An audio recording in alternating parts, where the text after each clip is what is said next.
Coverage in Nunavut this year started in the final days of a territorial election. Nunavut headed to the polls to select their representatives at the end of October.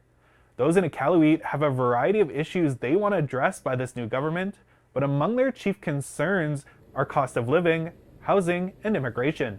Those priorities are not necessarily consistent in every community.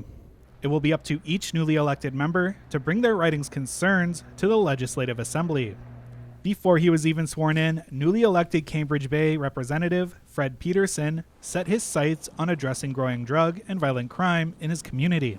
Every community in Iqaluit is a flying community, and Peterson wants security at the airports. From Yellowknife going to any of our communities, including coming here or to Rankin Inlet, there's no security screening required. You just hop on an airplane, and then, from Rankin Inlet, you can get into any community without security screening, and from Iqaluit, you can get into any Kikikdani community without screening too. So anybody can get into any community in Nunavut without security screening right now.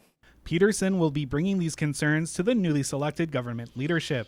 Nunavut is a consensus government, meaning there are no parties, and leadership is chosen after an election by the new representatives. In November, newly elected MLAs met to swear in and select a speaker, premier, and cabinet. John Main won the premier title against opponent David Akegak. Main said the priorities of this new government will be formed collaboratively with the Assembly. As a legislature, as a government, we have to develop our priorities together through developing our mandate.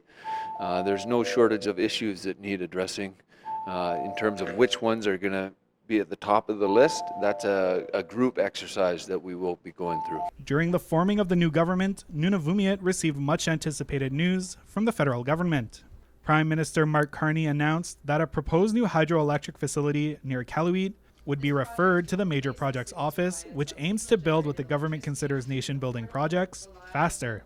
The Iqaluit Nukiksautit hydro project, which will become Nunavut's first fully Inuit-owned hydro energy station, is expected to replace diesel power in Iqaluit and save $1.9 billion in fuel costs over 50 years. PJ Akegak, who was still premier during the announcement, said it was another advancement for the relationship between the territory and Canada. This commitment marks a major step towards Iqaluit and for Nunavut. By including the Iqaluit hydroelectric project on the list of major nation-building projects, Canada is showing that Nunavut infrastructure priorities are national priorities. Construction on the facility could start as early as 2028, but the timeline to completion will depend on further study and input from the community. Beyond politics, Nunavut also had the chance to celebrate and share its culture with other Arctic communities and the world at large. Pan-Arctic Vision saw artists from all around the Arctic Circle travel to compete in Iqaluit.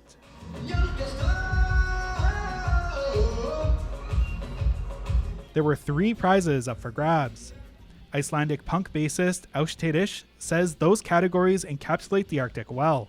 To have something with community, the most Arctic, which is most traditional, and then the revolutionary, because this is a very political event, and we're proud to have won that category. Those were some of the top stories to come out of Nunavut at the end of 2025. Justin Hardy, APTN National News, Iqaluit.